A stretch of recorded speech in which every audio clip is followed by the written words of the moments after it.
All right, all right. So when I was going through it, one of the more complex things that I got into was the virtual private cloud. That's the That networking piece. Yep. and I realized how important it was Hmm. because a lot of especially federal space are implementing some instances of that.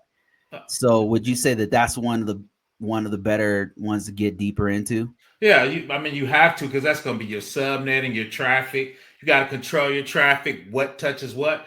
Because we know in federal spaces, they really want you to segment that, right? So if you don't do your networking right, your scope of work will be too big. You're like, well, this database ain't in there. Where my traffic is going over there, so now it's in scope, right? So I think Right, that right, part of in scoping is part of the this how you set up your networking.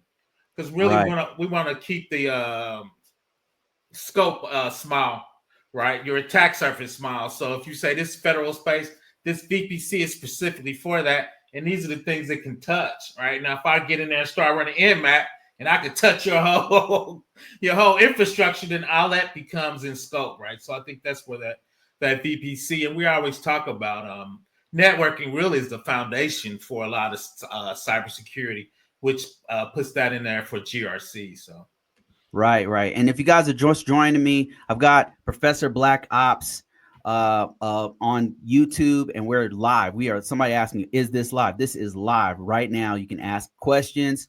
Now, I've got some questions I personally want to ask Professor yeah. Black Ops. So you guys hold your questions, get your questions ready. And if you guys didn't know, we've been in this game for a long time. We are doing mostly for me personally, the DOD, different parts of the federal government. I've been Mhm. working in. As a contractor doing GRC work, and also Professor Black Ops. Same thing for you, right? Like you've been Yeah. doing different private and public sector. Yeah, I'm usually working for a private firm trying to get that federal work. I'm mostly touching IRS, which is Pub 1075 that sits on top of this, but all that federal work is super similar. Especially now they want you to be in a FedRAMP cloud, so Yes.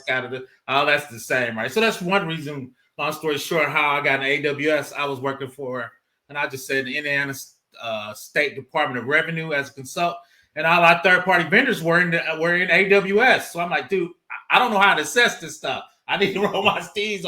And two, we know the cloud, it's not the future, it's now. As an old guy, I'm almost 60. I'm like, man, it's going to be my last thing I need to ride off in the sunset. So that's really how I got into AWS, how I really start going to each service. Shout out to AWS. They tell you what each service is compliant with. Is it FedRAMP? Is it NIST? Is it CMC? Is it FISMA? Shout out to the old DOD guys. Used to be FISMA type stuff.